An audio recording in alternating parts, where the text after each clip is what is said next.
इस लेसन के अंदर हम लोग जिस चीज़ के बारे में बात करने वाले हैं और जिसकी प्रैक्टिस करने वाले हैं वो है बिलबोर्ड और होर्डिंग।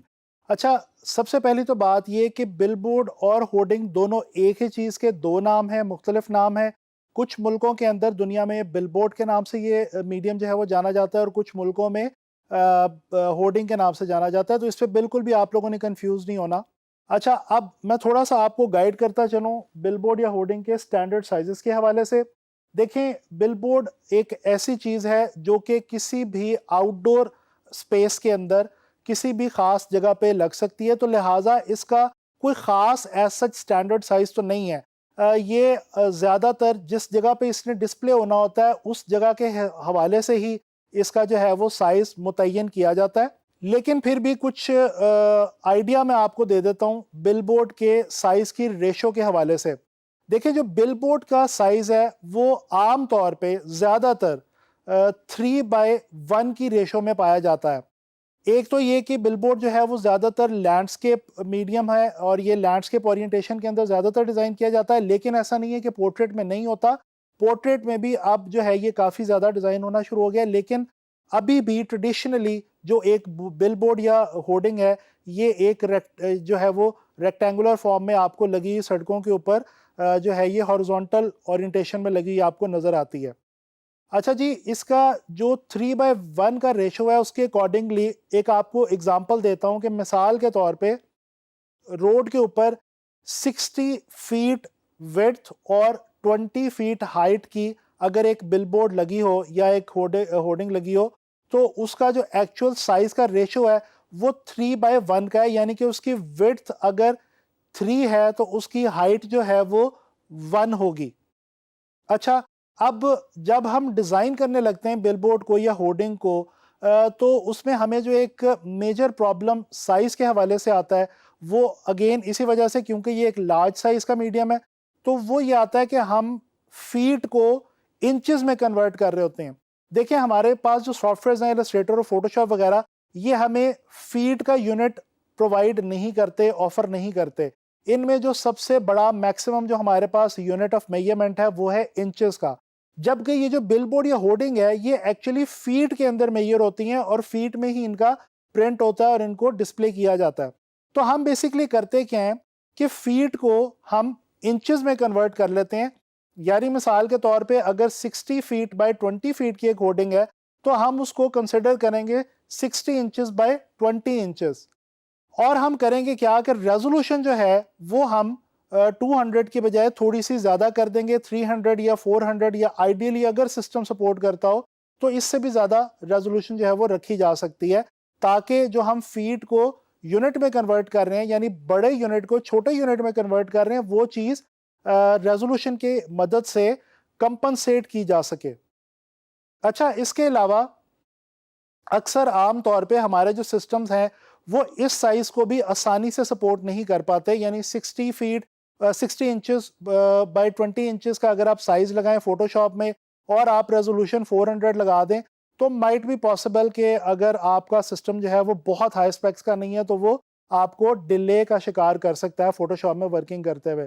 तो इसके लिए आसानी के तौर पे हम ये करते हैं कि अगेन वही 3/1 की रेशो वाला फार्मूला हम लगाते हैं कि 60/20 इंचेस की बजाय 15/5 इंचेस में भी अगर हम उसको डिज़ाइन कर लें, तो क्योंकि रेशो 3/1 की ही है, तो लिहाजा जब प्रिंटर उसको बाद में अपस्केल करेगा, बशर्ते कि रेजोल्यूशन हमने बढ़ाई हो, तो वो जो डिज़ाइन है वो ठीक तरह से प्रिंट हो सकता है। तो चलें अब हम चलते हैं सॉफ्टवेयर की तरफ और इस चीज़ को प्रैक्टिकली इंप्लीमेंट करके देखते हैं, और किसी फर्जी ब्रांड के लिए जो अब खुद से ज़ूम कर रहे हैं, कोई हम एक बिलबोर्ड या होर्डिंग डिज़ाइन करके देखते हैं। अच्छा, मैं सबसे पहले जो है फ़ोटोशॉप के अंदर न्यू डॉक्यूमेंट जो है वो ले रहा हूँ, और यहाँ पे जैसा कि मैंने आपको बताया, मैंने विड्थ जो है वो 15 इंचेस रखी हुई है और हाइट जो है ये 5 इंचेस रखी हुई है। 3/1 की रेशो है और ओरिएंटेशन मेरी जो है वो लैंडस्केप है। रेजोल्यूशन मैंने 400 के करीब रखी हुई है, इसको 300 या 400 हम कर सकते हैं। और इसके अलावा मैंने कलर मोड जो है वो CMYK रखा हुआ है। अब मैं डॉक्यूमेंट क्रिएट करता हूँ, तो ये देखें कुछ इस किस्म का साइज़ हमारे सामने आएगा, कुछ इस किस्म का स्केल हमारा जो है वो बनेगा बिलबोर्ड के हवाले से। तो चलें, बिलबोर्ड के साइज के हवाले से तो हमने समझ लिया कि हम उसको किस तरह से मैनेज कर रहे होते हैं। अब हम एक बिलबोर्ड जो है वो डिज़ाइन करके देखते हैं। अभी इस वक्त आप लोगों के लिए मैंने एक फ़र्ज़ी ब्रांड जो है वो बनाया है बर्गर्स का या फास्ट फूड का, और ये बिल्कुल एक टोटली एक फ़र्ज़ी ब्रांड मैंने खुद से जो है वो नाम दे के वो मैंने बनाया ताकि हम प्रैक्टिस कर सकें, just for the sake of practice. तो चलें उसके हवाले से ही हम कुछ जो है वो होर्डिंग या बिलबोर्ड की लेआउट जो है उसको डिज़ाइन करके देखते हैं। अच्छा जी, सबसे पहले तो हम क्या करेंगे कि बैकग्राउंड जो है वो सबसे पहले इंपॉर्टेंट होती है और हम सबसे पहले बैकग्राउंड क्रिएट करने की कोशिश करते हैं। ग्रेडियंट टूल के ऊपर मैं आऊँगा। यहाँ पे हमारे पास ये कुछ कलर जो है वो हमारे पास मौजूद है, सियान 7, मजेंटा 100 और येलो 23 की मदद से। अच्छा, ये कुछ मैंने कलर इसलिए चूज़ किया है क्योंकि ये फास्ट फूड या कुछ फूड के हवाले से थोड़ा सा ज़रा इंटरेस्टिंग और लाइवली सा कलर है, तो इसलिए मैंने इस कलर को यहाँ पे इस वक्त चूज़ किया है। ये मैंने एक ग्रेडियंट टूल की मदद से एक बैकग्राउंड जो है वो यहाँ पे क्रिएट कर लिया है। अब मैं क्या करूँगा कि मैं यहाँ पे आपके पास मैं आपको दिखाता चलूँ कि ये एक मैंने फर्जी लोगो जो है वो डिज़ाइन किया हुआ है ABCDE बर्गर के नाम से, और इसी को हम यूज़ करेंगे अपनी प्रैक्टिस के लिए। अच्छा, यहाँ पे मैं बैकग्राउंड के हवाले से ही एक और चीज़ अभी फ़िलहाल जो है वो बनाना चाह रहा हूँ। वो मैं क्या कर रहा हूँ, मैं पेन टूल लेता हूँ और पेन टूल की मदद से मैं एक यहाँ पे एक खुद से एक ऐसे ही एक शेप जो है वो क्रिएट कर लेता हूँ। अच्छा, अब मैं क्या करूँगा कि मैं रोटेट टूल इलस्ट्रेटर में हम लोगों ने पहले भी सीखा था, यहाँ पे आके ऑल्ट की मदद से मैं ये जो मेरे पास सबसे नीचे जो एंकर पॉइंट पड़ा हुआ है इसके ऊपर आके मैं ऑल्ट की मदद से डबल क्लिक करूँगा और ये रोटेट की मेरे पास एक विंडो जो है ये पॉपअप हो जाएगी। अब यहाँ पे एंगल जो है ये मैंने 15 जो है वो रखा हुआ है, इसको मैं करता हूँ जी कॉपी। इसको मैं ये देखें। अच्छा, अब ये हमने कॉपी की है। अब हमने और कुछ भी नहीं करना, बड़ा ही सिंपल है। कंट्रोल डी मैं आपको बता चुका हूँ, रिपीट की कमांड है इलस्ट्रेटर में, ठीक है। कंट्रोल डी में प्रेस करता जा रहा हूँ और ये देखेंगे मेरे पास एक बड़ा मज़े का पैटर्न जो है ये बन गया। अब मैं इसको सारे को पकड़ता हूँ और थोड़ा सा मैं हॉरिजॉन्टली स्ट्रेच कर लेता हूँ। ये स्ट्रेच मैं क्यों कर रहा हूँ, क्योंकि मैंने इसको बिलबोर्ड के डिज़ाइन के अंदर लेके जाना है और आप लोगों को पता है कि जो बिलबोर्ड का डिज़ाइन है वो रेक्टेंगुलर है।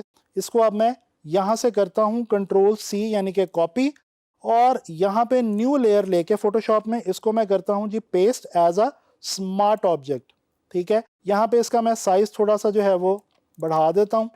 अच्छा, यहाँ पे अब ब्लेंडिंग मोड हम लोगों ने देखे थे, आप लोगों को याद होगा, तो यहाँ से आके मैं इसको कोई से ब्लेंडिंग मोड जो हैं वो अप्लाई करके देखता हूँ, और ये जो हमने एक एक्स्ट्रा लेयर एक बीच में ऐड कर दी थी उसको मैं डिलीट कर देता हूँ।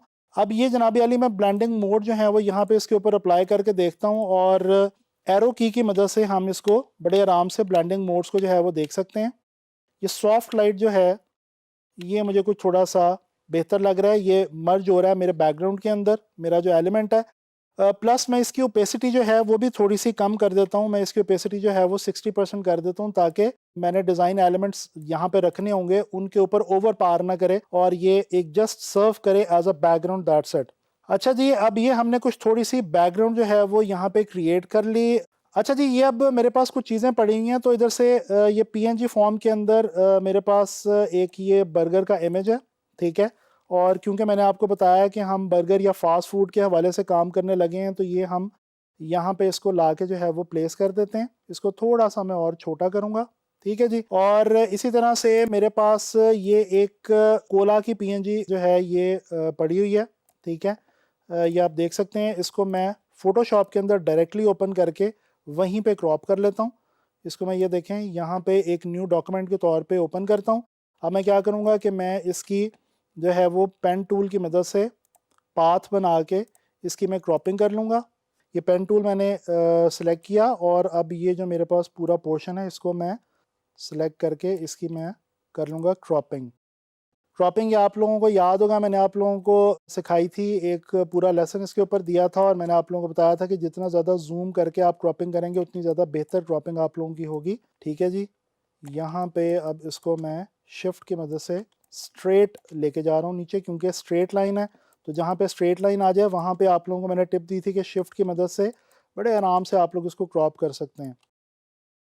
अच्छा, अब क्योंकि बेसिकली मैंने करना क्या है, मुझे ये वाला जो लाइन वाला जो एलिमेंट है, ये वाली जो पिक्चर है ये नहीं चाहिए, तो इसको मैं सेलेक्ट कर लेता हूँ और मैं पास में जाके इसकी सिलेक्शन लेके इसको जो है वो यहाँ से डिलीट कर देता हूँ। और ये जो मेरे पास इमेज बच गया है ये बेसिकली मैं लेके जाना चाह रहा हूँ अपने फाइल के अंदर, तो इसको मैं यहाँ पे ड्रैग कर लूँगा अपनी फाइल में। इसको अब मैं बंद कर देता हूँ। ये देखें, ये जो मेरा कोला का इमेज है ये यहाँ पे आ गया। अच्छा जी, इसको मैं ले जाता हूँ बर्गर के नीचे। थोड़ा सा एक और चीज़ जो मैं आपको पहले भी बता चुका हूँ वो दोबारा मैं आपको बताता चलूँ साथ साथ, कि आपके लिए बेहतर होगा कि आप साथ साथ अपनी लेयर्स को रीनेम करते रहें, ताकि आपको याद रहे कि आपने किस लेयर के अंदर क्या चीज़ जो है वो रखी हुई है और किस तरह से आप उसको यूज़ कर रहे हैं। अच्छा जी, ये हमारा जो है वो बर्गर, इसको थोड़ा सा और छोटा कर लेते हैं, इसको थोड़ा सा पीछे की तरफ निकालते हैं ऊपर। That's it. इन दोनों को हम जो है वो लिंक कर लेते हैं, राइट क्लिक करके लिंक लेयर कर लेते हैं, क्योंकि इनको हमने अब फर्दर आगे इकट्ठा ही यूज़ करना है। अच्छा, इसी तरह से ये तो मेरे कुछ लेफ़्ट साइड के ऊपर मेरे इमेज में यहाँ पे विजुअल आ गया है। इसी तरह से मेरे पास एक ये फ्रेंच फ्राइज़ के हवाले से ये एक मैस्कॉट पड़ा हुआ है। मैजिक वैन टूल की मदद से इसका बैकग्राउंड जो है वो बड़े आराम से डिलीट कर देता हूँ, क्योंकि इसका जो बैकग्राउंड था वो क्या था, वो बिल्कुल फ्लैट बैकग्राउंड था। लिहाजा अब मैं इसको यहाँ से डिटैच करके इसको भी मैं अपनी लेआउट के अंदर यहाँ पे ले आऊँगा और इसको मैं बंद कर देता हूँ। इसको मैं कुछ यहाँ पे राइट बॉटम वाली साइड पे कुछ इसको थोड़ा सा इस तरह से रखना चाह रहा हूँ। ये बड़ा इंटरेस्टिंग जो है वो रोल प्ले करेगा हमारे डिज़ाइन के अंदर। अच्छा जी, ये हमने लिंक कर लिए हुए हैं, तो इनको हम किसी भी वक्त जो है वो बड़े आराम से जो है वो बड़ा छोटा कर सकते हैं, जो भी करना चाहें। अच्छा, और अब हम ले आते हैं, हमारे पास पड़ा हुआ है लोगो, जो कि मैंने आपको पहले बताया था कि हम लोगों ने फ़र्ज़ी एक लोगो जो है वो यहाँ पे बना रखा है। अच्छा, इसको लोगो को मैं अनग्रुप करके इसको मैं कर रहा हूँ फ़िलहाल वाइट के अंदर, क्योंकि वहाँ पे जो कलर्स हैं वो कुछ इस किस्म के हैं कि इसको अगर मैं वाइट में लेके जाऊँगा तो ये ईज़िली प्रोमिनेंट हो जाएगा और ईज़िली विजिबल रहेगा मेरे लिए। इसको यहाँ पे आके मैं कंट्रोल वी करता हूँ, स्मार्ट ऑब्जेक्ट के तौर पे यहाँ पे इसको मैं प्लेस करता हूँ और इसको थोड़ा छोटा करके राइट अपर कॉर्नर के ऊपर यहाँ पे मैं प्लेस कर देता हूँ। तो ये हमने अपनी जो होर्डिंग या बिलबोर्ड की जो हमारी लेआउट है उसको एक ख़ास हद तक हमने जो है वो कंप्लीट कर लिया है। अब बाकी जो इसका पोर्शन रह गया उसको हम इंशाल्लाह ताला नेक्स्ट लेसन में यहीं से कैरी ऑन करके कंप्लीट करेंगे।